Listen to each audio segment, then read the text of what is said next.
I mean, the only thing that you and I do is really speak about freedom of speech, about seeking truth, about pursuing evidence-based thinking. So those things don't strike me as right-wing, but apparently they are.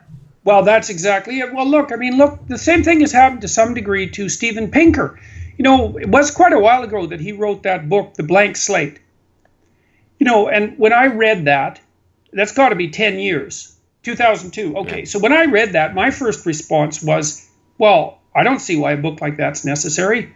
Jesus, it's so bloody obvious that the human mind isn't a blank slate. That argument has been settled and done with from the biological perspective for near on 100 years, I would say, but even more specifically in the neurobiological realm, beyond question for 50 years. With people like Jeffrey Gray's a good example, who wrote the book, The Neuropsychology of Anxiety. I mean, we've got pretty damn good at documenting some of the neurobiological structure of cognition and emotion and motivation and all of that, thanks in large part to animal researchers. And the notion, and also it's also impossible that the human mind can be a blank slate, because the artificial intelligence people ran into that wall back in the 1960s, because they assumed that you could just extract out interpretive information from the sensory data set that presented itself with no internal structure. And that just turned out to be absolutely and completely wrong.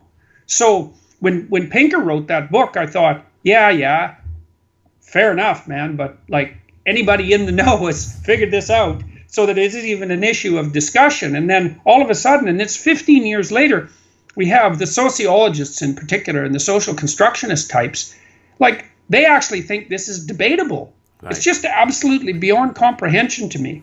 So it's ignorant every possible level.